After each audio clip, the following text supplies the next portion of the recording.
Olá, meus amigos, sou o professor Carlos Coutinho e venho com esses dois últimos princípios, apesar de que nós sabemos que a doutrina traz também muitos outros.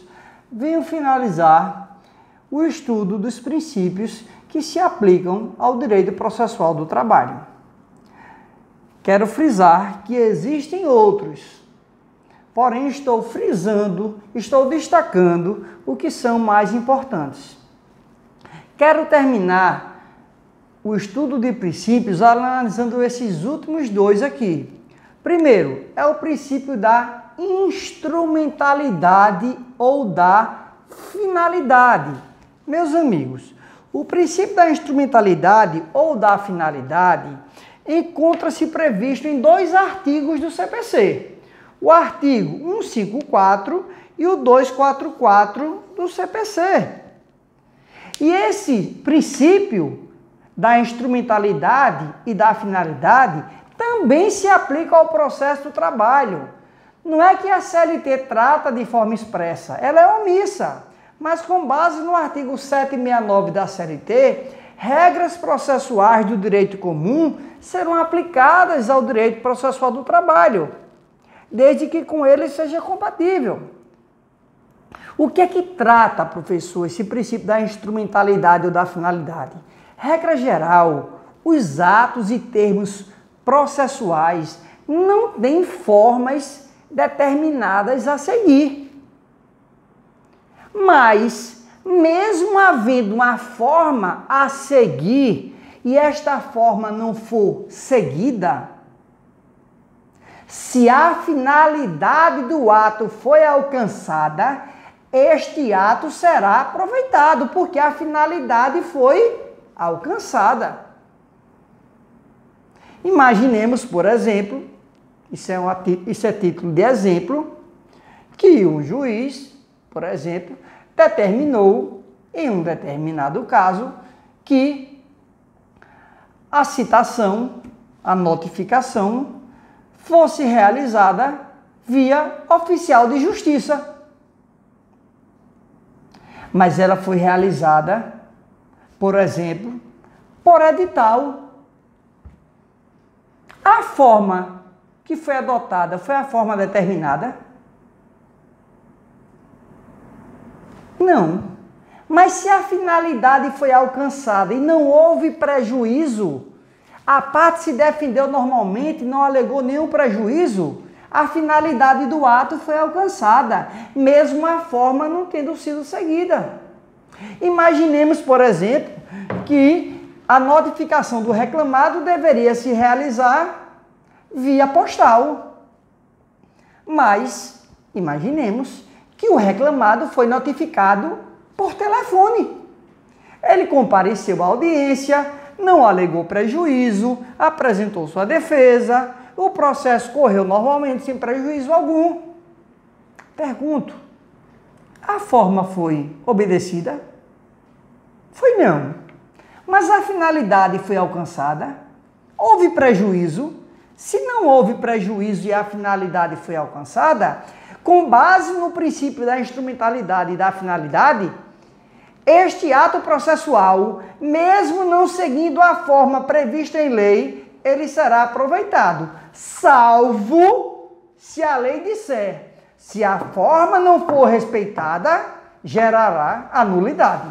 Mas não havendo essa previsão, o descumprimento da forma por si só não gera nulidade do ato processual.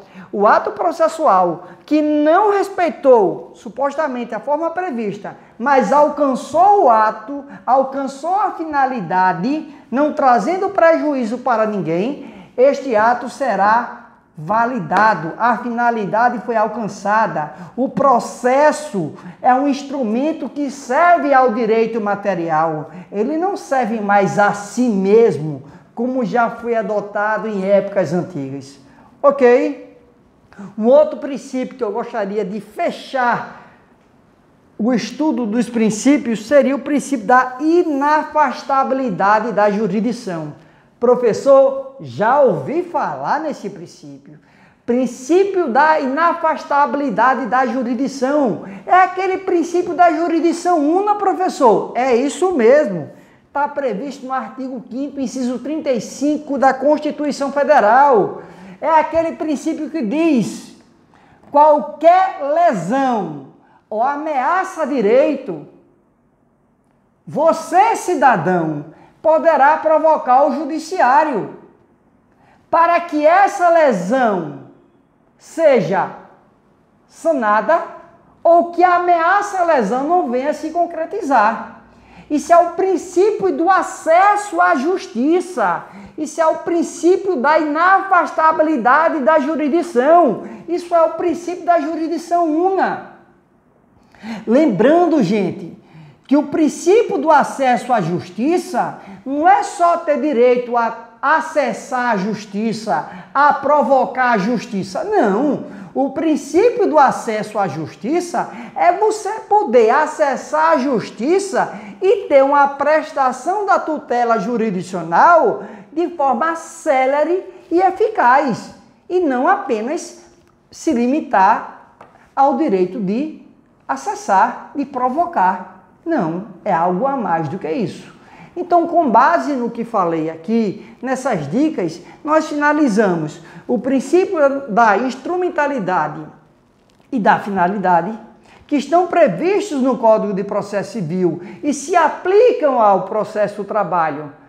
Mesmo o processo do trabalho sendo omisso, com base no artigo 769 da CLT, se aplica, porque havendo omissão na CLT, nós iremos utilizar no direito comum, desde que com o processo do trabalho seja compatível, e o princípio da inafastabilidade da jurisdição, do acesso à justiça da jurisdição una, é aquele princípio que diz: olha, qualquer lesão ou ameaça a direito, a parte poderá provocar o judiciário, poderá, como se diz, em termos de gíria, brincando, bata as portas do judiciário e peça socorro. Porque é o judiciário que vai prestar a tutela jurisdicional, é o judiciário que vai resolver o conflito de interesse resistido, substituindo a vontade das partes, e a sua decisão, ela tem força de coerção, ela pode se tornar imutável, ela tem que ser respeitada, ela tem que ser cumprida, ela tem que ser proferida por um juízo competente e imparcial. Pessoal, espero que com isso encerramos o estudo dos princípios. Espero que tenha colaborado com vocês. Se vocês gostaram, dê o seu like, compartilhe, se inscreva no canal Revisando Direito, ajude a compartilhar o canal, que muitas dicas serão lançadas ainda, não só de processo do trabalho. Vou trazer dicas também sobre direito do trabalho, direito processual civil, direito do consumidor. E temos grandes professores que vão nos ajudar. O nosso amigo professor Arthur Bem-vindo, que vai ensinar para vocês de forma bastante dinâmica e didática processo penal e penal. Nós temos o professor Yuri, que vai ensinar civil. Nós temos o professor Ricardo Pedrosa, que vai ensinar tributário, constitucional e administrativo. Nós vamos trazer para vocês dicas para a resolução de questões de OAB, de concurso público e para a prática forense. Desejo a vocês forte sucesso, tudo de bom e bons estudos. Deixem para descansar depois que estudar. O cansaço vem, mas também a recompensa virá depois. Forte abraço e fiquem com Deus.